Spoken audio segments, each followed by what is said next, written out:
Hi guys, for today's video, mai-share ako sa inyo since a lot of asking kung ano nga ba yung mga products na ginagamit ko sa skin ko, sa face ko, ganun. This time, sasagutin ko na lahat. So, start muna tayo sa soap. Actually, ito, hindi ko lang siya ginagamit sa mukha ko. Ginagamit ko siya sa buong katawan ko. Ganito siya kalaki. Kung titingnan nyo, sobrang laki niya, di ba?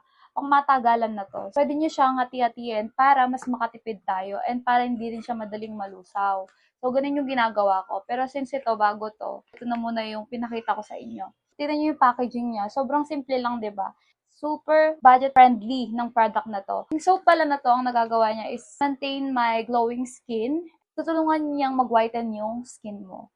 Basta, continue mo lang yung paggamit nito. Itong product pala na to is all natural organic soap. Sa lahat ng mga may skin allergies or problem sa skin, sensitive skin, pwedeng-pwede kayo sa soap na to kasi it's organic, 100% natural. Kasi tutulungan niyang mag-dry yung mga sugat or yung mga rashes kung meron man kayo.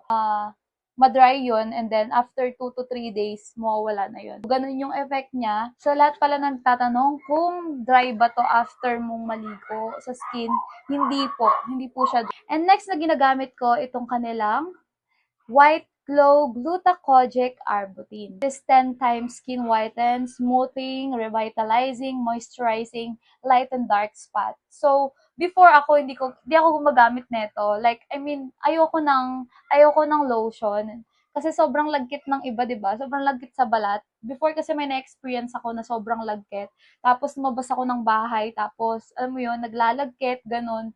'Yun, parang feeling ko yung lahat ng mga alikabok pumupunta sa balat ko. So, doon nag-start na na-hate ko yung lotion sa katawan. So, di talaga ako naglo-lotion.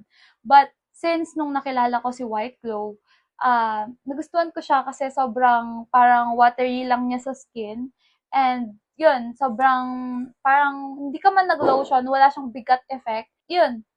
And na-realize ko din kasi, habang bata tayo, kailangan natin gumamit ng mga ganitong product para in the near future, maiwasan natin yung maagang pagtanda or yung sign of aging, gano'n.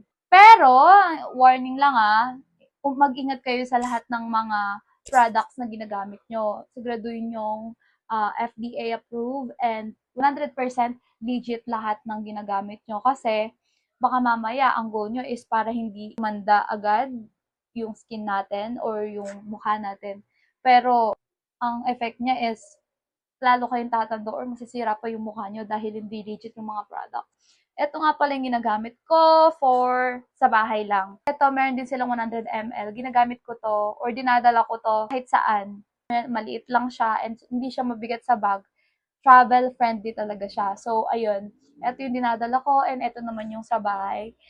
Ito yung ini-stay ko sa bahay, yung 200 ml. Kasi parang ayoko namang dalhin yung ganito kalaki, di ba? Wala siyang space sa bag. For my toner naman, ito yung ginagamit ko, si White Glow Toner, facial toner. It has glutathione, which hazel, arbutin, kojic acid. Ginagamit ko siya every morning pagkatapos ko maghilamos and evening. And minsan ginagamit ko din siya for applying makeup. Kasi sa mga skin prep ko bago ako mag-makeup. Mahapdi ba to? Katulad ng mga ibang rejuve, ganun. Hindi po siya mahapde since it is alcohol free. So, safe tayo. Safe din yung skin natin na hindi siya masisira or magkakaroon ng damage. Para naman sa day cream, ito pala yung ginagamit ko, si White Glow Facial Cream Whitening Day Cream. So, ayun, meron na siyang SPF 30. Ito palang day cream na to, it helps you to remove acne, lightens acne marks, and moisturizes your skin, experience the glowing and whitening effect. So, ayun. Ganun nga yung napansin ko. Pag nagkaroon ako ng pimple, usually before, sobrang nagtatagal siya. Sobrang, alam mo yun, since wala akong ginagamit, sobrang sensitive nga ng skin ko. Pero since nakita ko si White Glow, ayun, tinry ko siya, di ako natakot subukan. Yung iba, di ba, natatakot silang subukan, lalong-lalo na dun sa mga product na hindi ganun kamahal. So ako, naglakas loob ako, naggamitin si White Glow. So ayun, maganda nga yung effect niya sa akin. Hindi kagaya before, kapag nagka-acne marks ako, nagtatagal talaga siya since wala kasi akong ginagamit, sobrang sensitive ng skin ko. So, ayun, ganun yung effect niya sa akin, maganda siya. Next one is yung kanilang whitening night cream. Eto napansin ko sa cream na 'to, every time na magigising ako ng morning, feeling ko ang ganda-ganda ko. Ang ganda-ganda ko talaga.